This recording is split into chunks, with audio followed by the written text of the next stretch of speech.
जय हिंद साथियों, मैं अनिल कुमार फिर से अपने यूट्यूब चैनल में आप लोगों का स्वागत करता हूं। दोस्तों, आज का जो मेरा टॉपिक है वो आपको ये इतिहास का यानी कि ब्राह्मी के जो इतिहास है उसका जो लेसन है आपको 13वां, ठीक है ना, महात्मा गांधी के प्रति समकालीन दृष्टिकोण एवं भारतीय राजनीति में गांधी जी की भूमिका, ठीक है ना। तो इसी का यह पार्ट 2 वीडियो है। एक वीडियो जो है इससे पहले भी हम आपको अपने चैनल पे डाल चुके हैं, तो आप वहां से जाकर उसे देख सकते हैं, ठीक है ना। तो अब से हम लोग कंटिन्यू क्या करेंगे कि एक एक वीडियो जो है वो आपके लिए लाते रहेंगे, ठीक है ना, प्रतिदिन। तो आप लोग उसे अच्छे से देखते रहेंगे और अपने बोर्ड एग्जाम की तैयारी जो है आप बढ़िया से करते रहेंगे, ठीक है ना। और सभी बच्चे जो है वो आपको निरंतर रहेंगे, एक भी दिन जो है आपको क्लास जो है वो आपको बंक नहीं करनी है, ठीक है ना। तो चलिए साथियों, इसे हम लोग आज शुरू करते हैं फिर से दोबारा। देखिए, तो यहाँ पे आपको एक क्वेश्चन दिख रहे होंगे, ठीक है ना। अगर नहीं दिख रहे हैं तो आइए इसको हम थोड़ा सा लंबा कर देते हैं। देखिए, प्रश्न को समझिएगा, क्या कह रहा है पहले यह समझना जरूरी है। देखिए, कह रहा है कि कांग्रेस ने भारत छोड़ो, क्या कह रहा है कि कांग्रेस ने भारत छोड़ो आंदोलन का प्रस्ताव, देखिए यहाँ अंडरलाइन कर लीजिए, कांग्रेस ने भारत छोड़ो आंदोलन का प्रस्ताव किस वर्ष पारित किया था। यानी कि यहाँ आपसे डायरेक्ट पूछा जा रहा है कि भारत छोड़ो आंदोलन जो है वो आपको किस वर्ष शुरू किया गया था, क्विट इंडिया मूवमेंट। तो इसका जो सही आंसर हो जाएगा वह आपको ऑप्शन डी 1942 हो जाएगा। तो यहाँ से क्वेश्चन पूछा जाएगा कि भारत छोड़ो का जो नारा है वो किसने दिया था। तो देखिए, भारत छोड़ो, देखिए यहाँ से आप लोगों को थोड़ा सा मूल चीजें जो है कुछ समझना है। यानी कि कह रहा है कि भारत छोड़ो का जो नारा दिया था वो कौन दिया था। तो देखिए, भारत छोड़ो का जो नारा है वो आपको यूसुफ मेहर अली ने दिया था। कौन दिया था? यूसुफ मेहर अली ने भारत छोड़ो का क्या किया था, जानते हैं कि आपको नारा दिया था। इन चीजों को आपको याद रखना है। और भारत छोड़ो आंदोलन के दौरान याद रखिएगा कि करो या मरो का नारा क्या है, करो या मरो का नारा किसने दिया था। तो भारत छोड़ो आंदोलन के दौरान करो या मरो का जो नारा है वो आपको महात्मा गांधी ने दिया था। कौन दिया था? महात्मा गांधी ने। तो बच्चों, यहाँ से हम क्या सीखे कि सबसे पहले भारत छोड़ो आंदोलन जो है वो आपको किस वर्ष शुरू हुआ था, 1942 में। भारत छोड़ो का नारा किसने दिया था? यूसुफ मेहर अली ने दिया था। भारत छोड़ो आंदोलन के दौरान करो या मरो का जो नारा दिया था वो किसने दिया था? तो वो आपको महात्मा गांधी जी ने दिए थे, ठीक है ना। फिर यहाँ से एक प्रश्न है, ये क्या, ध्यान से समझिएगा कि जो भारत छोड़ो है क्या है, भारत छोड़ो आंदोलन है वो आपको कब तक चला था। तो याद रखिएगा, भारत छोड़ो आंदोलन 1942 से लेके 1944 ईस्वी तक क्या था कि आपको चला हुआ था, ठीक है ना। फिर यहाँ कुछ वर्ष दिए गए हैं, उस वर्ष के बारे में भी जानिए। जैसे देखिए, वर्ष एक है दिया हुआ 1940। तो 1940 में क्या हुआ था कि ये जो लाहौर अधिवेशन हुआ था मुस्लिम लीग का, उस लाहौर अधिवेशन में मुस्लिम लीग ने क्या किया था, ध्यान दें कि आपको पाकिस्तान की मांग जो था वो आपको किया था। उसके बाद 1941 का साल किस लिए जाना जाता है। तो देखिए, 1941 में महात्मा गांधी जी ने व्यक्तिगत सत्याग्रह को क्या कहते थे कि आपको बंद कर दिए थे। तो यहाँ से आपका एक प्रश्न आएगा कि सर व्यक्तिगत सत्याग्रह कब तक चला था। तो याद रखिएगा, व्यक्तिगत सत्याग्रह जो है वो आपको 1940 से 1941 तक जो चला था वो आपको व्यक्तिगत सत्याग्रह क्या चला था, व्यक्तिगत सत्याग्रह जो था वो आपको चला था। इसी को हम लोग कहते हैं इंडिविजुअल सत्याग्रह, ठीक है ना। महात्मा गांधी जी के द्वारा इसे शुरू किया गया था। और व्यक्तिगत सत्याग्रह के जो प्रथम सत्याग्रही थे वो आपको कौन थे। तो व्यक्तिगत सत्याग्रह के जो प्रथम सत्याग्रही थे वो आपको आचार्य विनोबा भावे थे। वहीं दूसरे सत्याग्रही की अगर बात किया जाए तो वो हो जाएंगे आपको पंडित जवाहरलाल नेहरू। और तीसरे सत्याग्रही तो आपको ब्रह्मदत्त। तो देखिए, आपका प्रश्न क्या कर रहा था कि कांग्रेस ने भारत छोड़ो आंदोलन का प्रस्ताव किस वर्ष पारित किया था। तो इसका सही आंसर हो जाएगा, करेक्ट आंसर आपको डी, ठीक है ना, 1942 में। चलिए अब हम लोग चलते हैं अगले प्रश्न की ओर। अगला प्रश्न जो है हमारा क्या कह रहा है, इस पर हम लोग क्या करते हैं कि आपको बात करते हैं, ठीक है ना। तो देखिए, ये जो अगला प्रश्न है हमारा हो जाएगा आपको, यानी कि 9वां प्रश्न। तो देखिए, 9वां प्रश्न क्या कह रहा है, सबसे पहले हम लोग इसे बड़ा कर लेते हैं। और देखिएगा, अगर आप लोगों को अगर अभी भी ना बुझाए तो आप लोग कमेंट करके बताइएगा, सारे चीजों का सोल्यूशन होगा, ठीक है ना। अब देखिए, अगला प्रश्न जो है हमारा वह कह रहा है कि सुभाष चंद्र बोस ने सिंगापुर में, क्या है, सिंगापुर में दिल्ली चलो का नारा जो दिए थे वो कब दिए थे? तो सबसे पहला चीज तो आपको यही याद रखना है कि सुभाष चंद्र बोस जी ने क्या किए थे, जानते हैं कि आपको दिल्ली चलो का नारा दिए थे। सबसे पहला चीज याद रखना है। तो फिर यहाँ से एक प्रश्न आएगा कि सर ये जो दिल्ली चलो का नारा जो है, ठीक है ना, वह कहाँ से दिया गया था? तो हम क्या कहेंगे, जानते हैं, सिंगापुर से। कहाँ से? सिंगापुर से। लेकिन प्रश्न यहाँ से आपसे डायरेक्ट पूछा जा रहा है कि सुभाष चंद्र बोस ने सिंगापुर में, कहा, सिंगापुर में, ठीक है ना, दिल्ली चलो का नारा दिया था कब? इस बात को समझिए। तो सुभाष चंद्र बोस ने सिंगापुर से दिल्ली चलो का जो नारा दिए थे वह आपको 1943 में थे। इन चीजों को आपको अच्छे से याद रखना है। और सुभाष चंद्र बोस जी को हम लोग नेताजी के नाम से भी क्या करते हैं कि आपको जानते हैं। तो इन चीजों को आपको याद रखना है। और इन्हें नेताजी की उपाधि जो है वो आपको एडोल्फ हिटलर ने दिया था। कौन दिया था? एडोल्फ हिटलर ने। तो फिर यहाँ से एक बात आएगी कि सर ये हिटलर जो था कहाँ का शासक था? तो हिटलर जो था वो आपको जर्मनी का एक तानाशाह आपको शासक था। इस बात को आपको अच्छे से याद रखना है।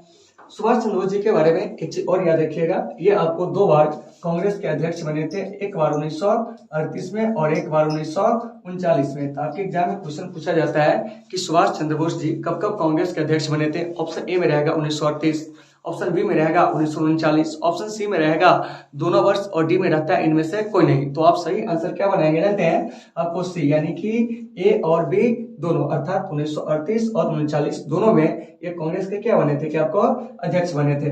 तो देखिए 1938 का जो अधिवेशन हुआ था कांग्रेस का वो आपको हरिपुरा में हुआ था। हरिपुरा जो है आपको गुजरात में। वहीं 1939 का जो अधिवेशन था वो आपको त्रिपुरी में हुआ था। और त्रिपुरी जो है वो आपको कहाँ है? तो यह आपको मध्य प्रदेश में। कहाँ है? मध्य प्रदेश में। तो इन चीजों को आपको याद रखना है। और एक गुजरात की चर्चा आई तो गुजरात से एक चीज याद रखिएगा कि यह भारत का सबसे पश्चिमी राज्य है, ठीक है ना, और इसे हम लोग श्वेत रेगिस्तानी के नाम से भी जानते हैं क्योंकि यहाँ नमक का उत्पादन काफी ज्यादा होता है। तो इन चीजों को भी आप याद रख सकते हैं। तो देखिए, तो 9वां नंबर प्रश्न का आंसर एक बार आप लोग सुन लीजिएगा। क्या कर रहा है कि सुभाष चंद्र बोस ने सिंगापुर में दिल्ली चलो का नारा दिया कब? तो वह आपको 1943 में। तो इन चीजों को आपको अच्छे से याद रखना है। चलिए अगला प्रश्न जो है हमारा क्या कह रहा है, इस पर हम लोग चर्चा करते हैं। तो सबसे पहले हम लोग प्रश्न के साइज को थोड़ा बड़ा कर लेते हैं, उसके बाद इसका एनालिसिस करेंगे, फुल एनालिसिस। देखिए क्या कह रहा है, समझिएगा बात को, क्या कह रहा है, इस पर हम लोग चर्चा करेंगे बढ़िया से। देखिए कह रहा है कि वर्ष 1919 में जालियांवाला बाग हत्याकांड कहां पर हुआ? मतलब यहाँ प्रश्न में ही आपका आंसर जो है कई सारे जो है वो आपको दे दिए गए। कौन कौन से आंसर दिए गए?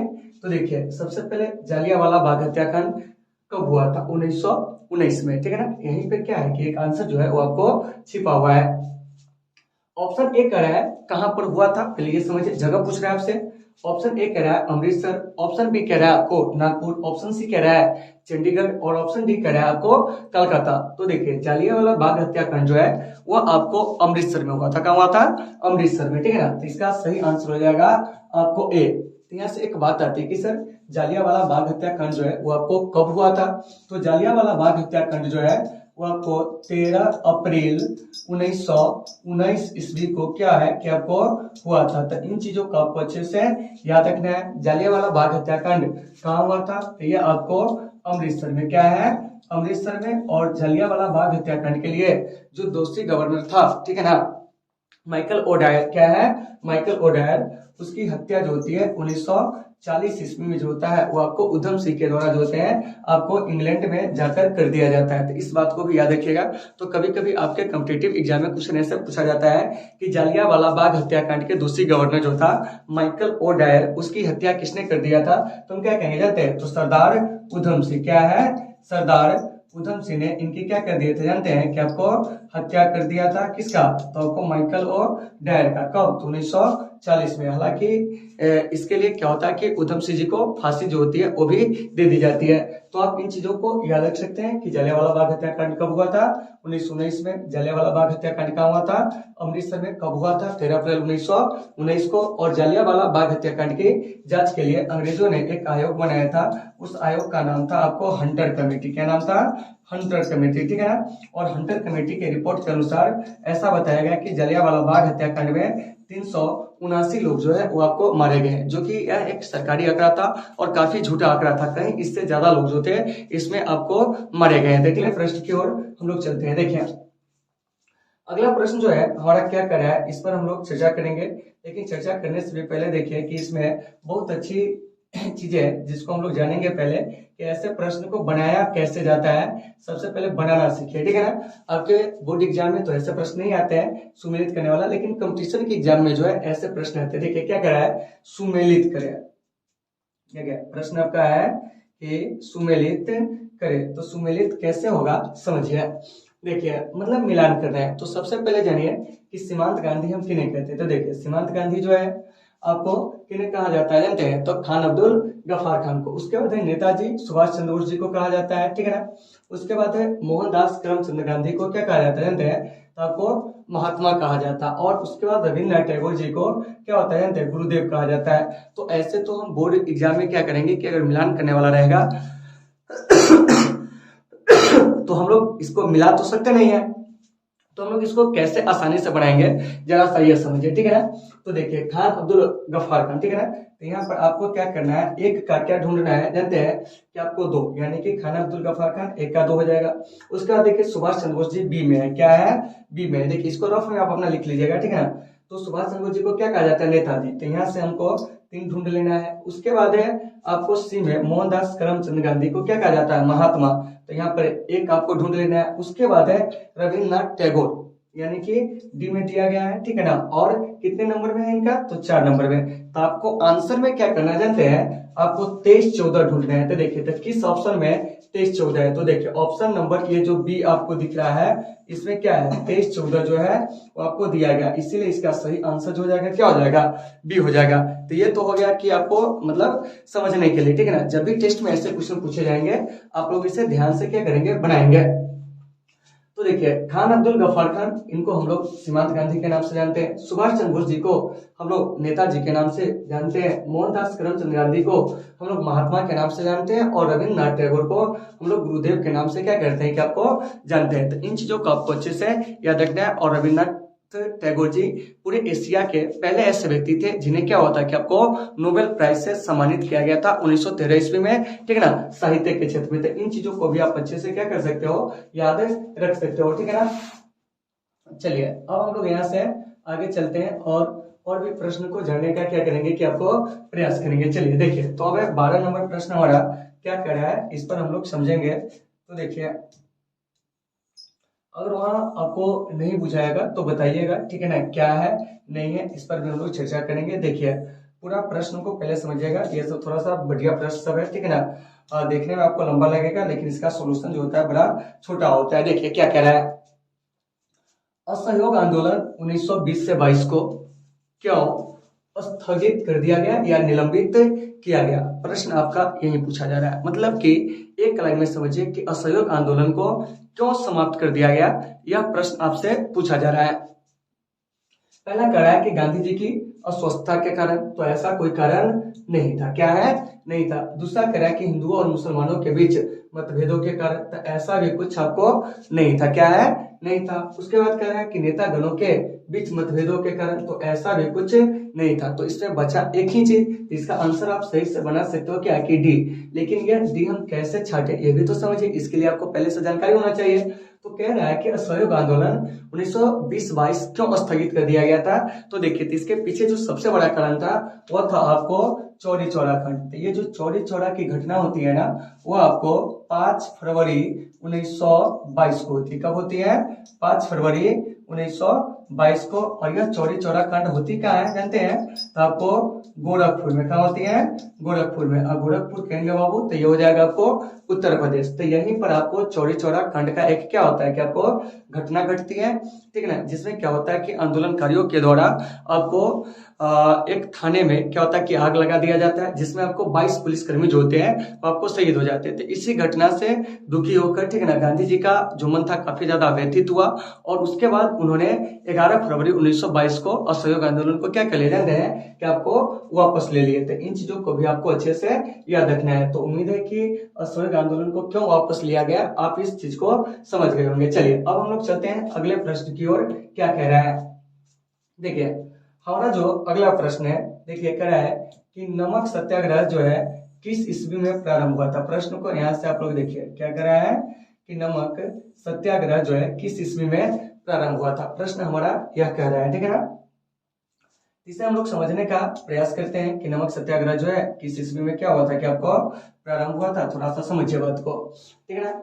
ऑप्शन ए कह रहा है 1930, 1932, 1928, 1931, यानी 4 ऑप्शन जो है आपको दिए गए। इसमें से क्या करना है कि आपको कोई जो है एक ऑप्शन जो है वो आपका सही है, ठीक है ना। यानी 4 विकल्प दिए गए हैं, कोई एक विकल्प सही है जिसपे आपको क्या करना है कि चिन्ह लगाना है, ठीक है ना। तो देखिए ये जो नमक सत्याग्रह है, ठीक है ना, यह आपको 1930 ईस्वी में हुआ था। कब हुआ था? 1930 ईस्वी में। और नमक सत्याग्रह 12 मार्च 1930 को क्या हुआ था कि आपको शुरू हुआ था, और यह आपको 6 अप्रैल, ठीक है ना, 1930 तक जो था वो आपको चला था। यानी कि टोटल अगर कहा जाए तो यह आपको 24 दिन जो था वो आपको नमक सत्याग्रह चला था। और कि नमक सत्याग्रह किस ईस्वी में प्रारंभ हुआ था, तो यह आपको 1930 ईस्वी में जो था वो आपको क्या हुआ था, प्रारंभ हुआ था। तो फिर यहाँ से एक बात आएगी कि नमक सत्याग्रह कब तक चला था, तो 12 मार्च 1930 से आपको कितना 6 अप्रैल 1930 तक। तो यह डांडिया तक कितना दिन चला था, 24 दिन, ठीक है ना। और इस दौरान गांधी जी के द्वारा पैदल कितना मील की दूरी जो थी वो आपको तय की गई थी, तो वो आपको 241 मील की, 241 मील बोले तो आपको 385.6 किलोमीटर। और गांधी जी यह यात्रा जो शुरू किए थे वो आपको कहाँ से जानते हैं, तो साबरमती आश्रम से। कहाँ से शुरू किए थे? साबरमती आश्रम से। और यह साबरमती आश्रम कहाँ है जानते हैं, तो आपको अहमदाबाद में। कहाँ है? अहमदाबाद में। तो इन चीजों को आपको अच्छे से समझना है। तो कभी कभी क्वेश्चन पूछ लिया जाता है कि साबरमती आश्रम जो है वो आपको कहाँ है, तो वो आपको अहमदाबाद में है। तो उम्मीद है साथियों कि आपको ये चीजें समझ में आ गए होंगे। चलिए अब हम लोग चलते हैं अगले प्रश्न की ओर। हमारा जो अगला प्रश्न है वो क्या कर रहा है, इस पर हम लोग देखेंगे।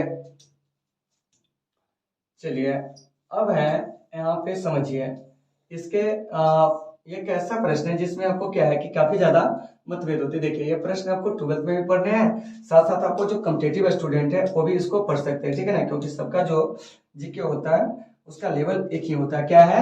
एक ही होता है। तो जो भी कॉम्पिटिटिव स्टूडेंट है वो भी गौर से इसे पढ़ेंगे, सुनेंगे, समझेंगे, ठीक है ना। और जहां भी दिक्कत होगी आप कमेंट करेंगे, ठीक है ना। फिर हम वहां से आपको बताएंगे कि हाँ क्या होगा, नहीं होगा, ठीक है ना। देखिए कह रहा है कि निम्नलिखित में से किस कृत्य के कारण, ठीक है ना, भगत सिंह, क्या कह रहा है कि आपको भगत सिंह यहाँ अंडरलाइन कर देना है, ठीक है ना। भगत सिंह, ठीक है ना, राजगुरु और सुखदेव को 23 मार्च 1931 में क्या हुआ था, फांसी दी गई थी। मतलब एक लाइन सीधे समझ जाइए कि इस प्रश्न में भी कई सारे प्रश्न छिपे हैं और उसका आंसर भी छिपा हुआ है। जैसे आपसे क्वेश्चन पूछा जाएगा कि बताइए 23 मार्च 1931 को भगत सिंह जी को किसके साथ फांसी दिया गया था, तो राजगुरु और सुखदेव के साथ। अर्थात इन तीनों की जो शहादत है 23 मार्च 1931 को कहाँ हुआ था जानते हैं, तो यह आपको लाहौर जेल में। कहाँ हुआ था बच्चों?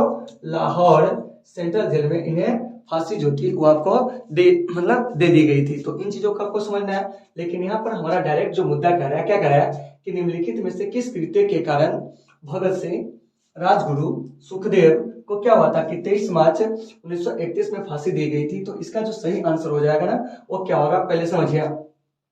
इसका सही आंसर हो जाएगा डी, लाहौर षड्यंत्र केस। क्या है? लाहौर षड्यंत्र केस, ठीक है ना। तो इन चीजों को आपको समझना है, ठीक है ना। कहीं कहीं इसका आंसर जो रहता है वो आपको सैंडर्स की हत्या में भी दिया रहता है। तो देखिए तो सैंडर्स की हत्या में भी क्या थे कि भगत सिंह जो थे वो आपको शामिल थे। क्या है? शामिल थे। लेकिन मेन रूप से जो इनको फांसी मिला था ना इन तीनों को, वो आपको लाहौर षड्यंत्र केस के कारण। फिर यहाँ से चर्चा आया आपको भगत सिंह जी का। तो भगत सिंह जी ने एक नारा दिए थे, इनकलाब क्या है कि आपको जिंदाबाद। तो इन चीजों को आपको याद रखना है, ठीक है ना। मैं नास्तिक क्यों हूँ या आपको भगत सिंह जी के द्वारा ही क्या है कि आपको लिखा गया है, ठीक है ना। 16 नंबर जो प्रश्न है हमारा, ठीक है ना, 16 कहते हैं कि जो 15 नंबर प्रश्न है, इस 15 नंबर प्रश्न को थोड़ा सा हम लोग जानने का प्रयास करते हैं। क्या है?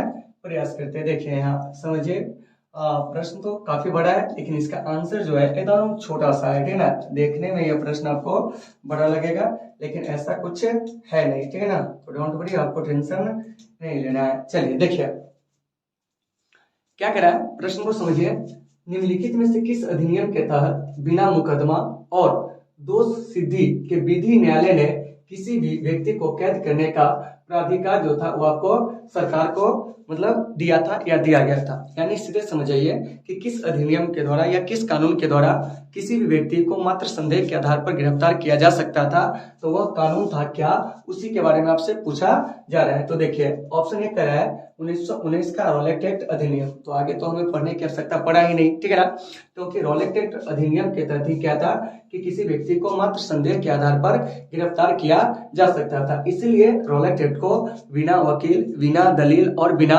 अपील का कानून जो है वो आपको कहा गया है। यह रॉलेट एक्ट जो है वो आपको भारत कब आया था, तो यह आपको 1919 में जो था वो आपको भारत आया था। रॉलेट एक्ट का भारत आने के पीछे मकसद क्या था, तो भारत में जो उठ रही उग्र राष्ट्रवादी भावना है उसको क्या करना था कि आपको दबाना था। तो बच्चों इन सारे चीजों को आपको अच्छे से क्या करना है, समझना है, ठीक है ना। तो 15 का जो सही आंसर हो जाएगा वो आपको क्या हो जाएगा, ए हो जाएगा। क्या हो जाएगा, ए, ठीक है ना। और इन सारे चीजों का जैसे ही सीरीज समाप्त होता है पीडीएफ जो हो जाएगा वो आपको भेज दिए जाएंगे आपके टेलीग्राम ग्रुप में, अनिल आर्ट्स क्लासेज सीतामढ़ी में, ठीक है ना। तो आप वहां से पीडीएफ को ग्रहण कर सकते हैं। चलिए अब हम लोग चलते हैं आगे। देखिए आगे चलने पर क्या है नहीं है उसको भी हम लोग थोड़ा सा देखते हैं, प्रयास करते हैं। आइए यहाँ से देखिए क्या कह रहा है। 16 नंबर प्रश्न जो है आपका, यहाँ ध्यान से समझिएगा कि गांधी इरविन समझौता 5 मार्च 1931 किससे संबंधित है। क्या है, किससे संबंधित है, यह प्रश्न आपसे पूछा जा रहा है, ठीक है ना। तो यहाँ पे समझिए सबसे पहले प्रश्न को क्या आखिर गांधी इरविन समझौता है क्या, यानी कह रहा है गांधी इरविन समझौता 5 मार्च 1931 को किससे संबंधित है। ऑप्शन ए कह रहा है आपका भारत छोड़ो क्या कह रहा है कि आपको आंदोलन। ऑप्शन बी कह रहा है आपको सविनय अवज्ञा आंदोलन। ऑप्शन सी जो है वह कह रहा है आपको खिलाफत आंदोलन। ऑप्शन डी कह रहा है रॉलेट आंदोलन। तो इसका जो सही आंसर होगा ना साथियों वो हो जाएगा आपको सविनय अवज्ञा आंदोलन। क्योंकि आपको पता होगा कि गांधी जी जो थे वो आपको दांडी यात्रा के साथ जो थे वो आपको क्या कहते हैं कि सविनय अवज्ञा आंदोलन को क्या कहते हैं कि आपको शुरू किए थे। तो यह सविनय अवज्ञा आंदोलन पहला टर्म में 1930 से 1931 तक चला था और सेकेंड टर्म में आपको 1932 से 1900 कितना तक था, आपको 34 तक चला था। तो आप यहाँ से इसको याद रख सकते हैं कि असहयोग आंदोलन कब तक चला था। तो पहला टर्म में 1930 से 31, दूसरा में 1932 से 1934, ठीक है ना। दूसरा टर्म का हम यहाँ पे लिख दे रहे हैं, ठीक है ना। हो सकता है कि आपको देखने में यहाँ दिक्कत हो, ठीक है ना, लेकिन दिक्कत नहीं होनी चाहिए, हम प्रयास करते हैं, ठीक है ना। देखिए कि दूसरा टर्म जो है उस दूसरा टर्म में क्या है नहीं है इसको हम लोग देखते हैं, ठीक है ना। आइए यहाँ पे बढ़िया से हम लिख दे रहे हैं, ठीक है ना। देखिए तो दूसरा टर्म में जो आपको सविनय अवज्ञा आंदोलन चला था वो कब तक चला था इसको हम लोग जान लेते हैं। तो देखिए दूसरा टर्म में सविनय अवज्ञा आंदोलन 1932 से लेके 1934 तक जो था वो आपको चला था। तो इन चीजों को याद रखना है। सविनय अवज्ञा आंदोलन गांधी जी के द्वारा क्या शुरू किया गया आपको दूसरा जन आंदोलन था। तो इस बात को भी आपको अच्छे से याद रखना है। और फिर यहाँ से कई सारे ऑप्शन दिए गए हैं, इसको भी जान लीजिए कि भारत छोड़ो आंदोलन जो है वह आपको कब शुरू हुआ था, 1942 में, ठीक है ना। उसके बाद है असहयोग आंदोलन जो कि आपको 1920 से लेके 1922 तक जो था आपको चला था। रॉलेट आंदोलन ऐसा कुछ है नहीं, रॉलेट एक्ट आया था, ठीक है ना। देखिए यहाँ रॉलेट एक्ट, तो ये जो रॉलेट एक्ट है ना ये आपको भारत कब आया था, तो यह आपको 1919 ईस्वी में जो था वो आपको भारत आया था। कौन, तो आपको रॉलेट एक्ट। तो इन चीजों को आपको अच्छे से याद रखना है। चलिए अब हम लोग यहाँ से आगे चलते हैं और आगे चलने के बाद कुछ चीजों को क्या करेंगे कि और भी जानने का प्रयास करेंगे। देखिए अगला प्रश्न जो है हमारा क्या कर रहा है इस पर हम लोग चर्चा करते हैं। तो देखिए कह रहा है कि स्वतंत्र भारत के प्रथम जो है आपको महाराज्यपाल क्या है, महाराज्यपाल कौन है यह पूछा जा रहा है। महाराज्यपाल का मतलब समझ जाएगा कि क्या कर रहा है, यानी कि गवर्नर जनरल की क्या हो रही है कि आपको बात हो रही है, ठीक है ना, यानी स्वतंत्र भारत का, ठीक है ना। तो यहां से समझिए बात को कि स्वतंत्र भारत के प्रथम जो गवर्नर जनरल थे कौन थे। ऑप्शन ए कह रहा है Lord Italy, option B Lord Mountbatten, option C Chakravarti Rajagopalachari, option D Lord Mountbatten. तो इसका जो सही आंसर हो जाएगा ना वो आपको लॉर्ड माउंटबेटन हो जाएगा। क्योंकि स्वतंत्रता प्राप्ति के बाद भारत के जो प्रथम गवर्नर जनरल बने थे वो आपको कौन बने थे जानते हैं, लॉर्ड माउंटबेटन। कौन बने थे, लॉर्ड माउंटबेटन। इन चीजों को आपको अच्छे से याद रखना है। अगर वही भारतीय व्यक्ति में कहता तो वो कौन हो जाता जानते हैं, चक्रवर्ती राजगोपालाचारी। कौन हो जाते हैं, चक्रवर्ती राजगोपालाचारी, क्योंकि आप लोग पढ़े हुए हैं कि स्वतंत्र भारत के प्रथम और अंतिम भारतीय गवर्नर जनरल कौन थे, तो वो आपको चक्रवर्ती राजगोपालाचारी थे, ठीक है ना। डॉक्टर राजेंद्र प्रसाद, ये भारत के प्रथम क्या थे कि आपको राष्ट्रपति, क्या है, राष्ट्रपति। तो देखो ये साथियों, इन सारे चीजों को आपको अच्छे से याद रखना है। अगर हम क्वेश्चन पूछ दे कि स्वतंत्र भारत के प्रथम राष्ट्रपति कौन थे, डॉक्टर राजेंद्र प्रसाद, ठीक है ना। स्वतंत्र भारत के प्रथम व अंतिम भारतीय गवर्नर जनरल कौन थे, चक्रवर्ती राजगोपालाचारी। लेकिन सीधे पूछेगा कि स्वतंत्र भारत के प्रथम जो आपको गवर्नर जनरल थे कौन थे, तो वो आपको लॉर्ड माउंटबेटन थे। और लॉर्ड इटली जो थे वो आपको ब्रिटेन के क्या थे, प्रधानमंत्री थे। भारत की आजादी के समय ब्रिटेन के प्रधानमंत्री जो थे वो कौन थे जानते हैं, तो वो आपको लॉर्ड इटली थे। इनका संबंध जो था वो आपको किस पार्टी से था, इनका संबंध जो है वो आपको लेबर पार्टी से, किस पार्टी से है, लेबर पार्टी से। तो बच्चों इन सारे चीजों को आपको अच्छे से समझना है। चलिए अब हम लोग आगे चलते हैं, ठीक है ना। तो इसका आंसर समझ गए होगा कि ये जो 17 नंबर क्वेश्चन है इसका सही आंसर हो जाएगा आपको बी, लॉर्ड माउंटबेटन। चलिए अब हम लोग चलते हैं आगे। 18 नंबर जो हमारा प्रश्न है वो क्या कह रहा है, इसको समझिए। कह रहा है कि किस अधिनियम में पहली बार, देखिए प्रश्न को समझिए, बहुत ही अच्छा प्रश्न है ये, कॉम्पिटिटिव एग्जाम में काफी अच्छे से ये पूछे भी जाते हैं। देखिए क्या कह रहा है कि किस अधिनियम में पहली बार भारत के लिए संघीय संरचना प्रस्तुत की गई। प्रश्न ये आपसे पूछा जा रहा है, ठीक है ना।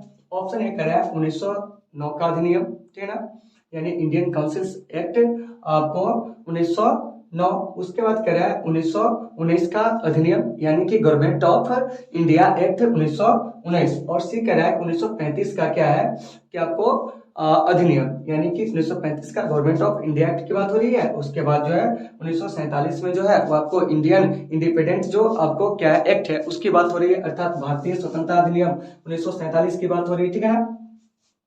तो इसका जो सही आंसर हो जाएगा ना वो आपको क्या हो जाएगा जानते हैं, सी 1935। क्योंकि सबसे पहले अखिल भारतीय संघ क्या है कि अखिल भारतीय जो संघ है, क्या है, भारतीय संघ है। तो इस अखिल भारतीय संघ को बनाने का निर्णय जो था 1935 के अधिनियम में क्या किया गया था कि आपको लिया गया था। और यह संघ जो था वहां पर स्थापित इसलिए नहीं हो सका क्योंकि उसमें देशी रियासत जो थे वो आपको शामिल नहीं हुए, क्या हो गए, शामिल नहीं हुए, ठीक है ना। दूसरी बात 1935 के अधिनियम से एक चीज और भी याद रख सकते हैं कि केंद्र में द्वैध शासन, क्या है, केंद्र में जो है आपको क्या जानते हैं, द्वैध शासन, क्या है, द्वैध शासन। इसी अधिनियम के तहत जो था द्वैध शासन जो था वो आपको क्या किया गया था कि आपको लागू किया गया था, क्या है, लागू किया गया था। उसके बाद जो है आपको प्रांत में द्वैध शासन को समाप्त कर दिया गया। 1935 के अधिनियम के दौरान ही प्रांत में क्या होता है कि आपको द्वैध शासन जो होते हैं उसको क्या कर दिया जाता है, समाप्त, क्या है, प्रांत में द्वैध शासन समाप्त 1935 के अधिनियम के तहत। जैसे ही प्रांत में समाप्त होता है तो उसको कहाँ लागू किया जाता है जानते हैं, तो आपको केंद्र में लागू किया जाता है। तो इन चीजों को आपको अच्छे से क्या करना है कि आपको याद रखना है, ठीक है ना।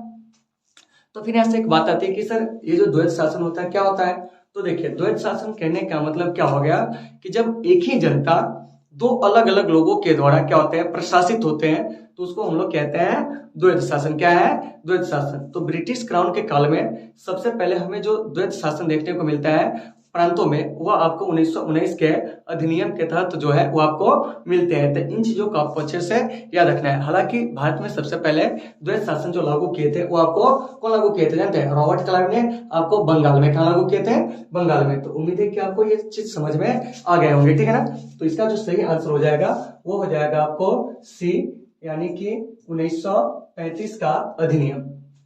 चलिए अब हम लोग अगले प्रश्न की ओर चलते हैं। हमारा जो अगला प्रश्न है वो आपको क्या कह रहा है इस पर हम लोग चर्चा करेंगे। देखिए यहाँ प्रश्न बहुत ही बढ़िया है, काकोरी ट्रेन डकैती का, ठीक है ना, सुनिएगा। जिसमें क्या हुआ था कि मौजर पे जो पिस्टल था, ठीक है ना, मौजर पिस्टल खरीदने के लिए इस ट्रेन को लूटा गया था, ठीक है ना, क्या है, लूटा गया था। तो इसी पर हमें क्या करना है कि आपको चर्चा करना है। तो देखिए वही कह रहा है कि काकोरी ट्रेन डकैती कांड के नायक कौन थे, प्रश्न कर रहा है आपसे, ठीक है ना। तो देखिए ऑप्शन ए कर रहा है Ram Prasad Bismil, option B Bhagat Singh, option C Batukeshwar Dutt, option D में क्या है, बरकतुल्ला।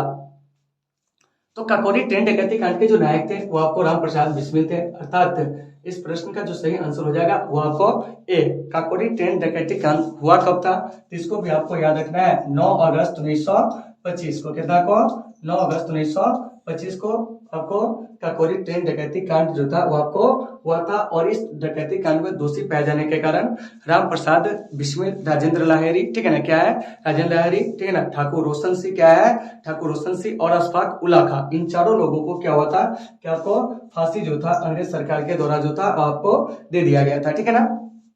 कि जो काकोरी ट्रेन डकैती कांड है ये हुआ कहाँ था, तो देखिए काकोरी ट्रेन डकैती कांड जो है वो आपको लखनऊ के पास स्थित एक गांव है काकोरी, वहीं पर यह कांड जो था वो आपको हुआ था कब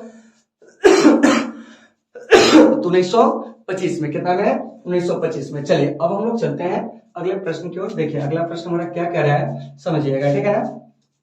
देखिए कह रहा है 1919 के अधिनियम में द्वैध शासन, ठीक है ना, धारणा को जिस व्यक्ति ने प्रचित कराया था वह व्यक्ति आपको कौन था, तो यानी कि वहां पे आपसे जो गवर्नर जनरल है, ठीक है ना, या उस समय भारत के जो वायसराय थे वो आपसे पूछा जा रहा है, ठीक है ना। तो मॉन्टेग्यू जो थे उस समय भारत के क्या थे कि आपको सचिव थे, क्या थे, सचिव थे, और उस समय जो भारत के सर्वेसर्वा व्यक्ति थे वो थे आपको लॉर्ड चेम्सफोर्ड। तो आपका जो सही आंसर हो जाएगा ना वो हो जाएगा आपको लॉर्ड चेम्सफोर्ड। इसी ने क्या किया था कि आपको प्रांतों में जो था वो आपको द्वैध शासन को क्या किया था कि ब्रिटिश क्राउन के काल में आपको लागू किया था, क्या है, लागू किया था, ठीक है ना। तो यहाँ से अगर क्वेश्चन पूछा जाएगा कि बताइए 1919 के अधिनियम में द्वैध शासन धारणा को जिस व्यक्ति ने प्रचित कराया वो कौन थे, तो हम क्या कहेंगे जानते हैं, तो उसका नाम जो है वो आपको लॉर्ड चेम्सफोर्ड है, ठीक है ना। लॉर्ड चेम्सफोर्ड जो है वो भारत के क्या थे कि आपको वायसराय थे, और इन्होंने और भारत के सचिव मॉन्टेग्यू ने 1917 में मिलकर कुछ सुधारों की घोषणा किए थे, और उस सुधार में कहा गया था कि भारत में क्या है कि हमारा ध्येय एक उत्तरदायी सरकार की स्थापना करना है। तो इन चीजों को भी आपको अच्छे से याद रखना है, ठीक है ना। फिर यहाँ से आपसे एक क्वेश्चन और पूछा जाएगा डायरेक्ट कि ब्रिटिश क्राउन के काल में द्वैध शासन जो था कब लागू हुआ था, तो हम क्या कहेंगे जानते हैं, 1919 के अधिनियम के तहत लागू हुआ था, ठीक है ना। लेकिन कंपनी के काल में रॉबर्ट क्लाइव ने जो लागू किया था, ठीक है ना, वो आपको बंगाल में ही सर्वप्रथम क्या किए थे कि आपको लागू किए थे।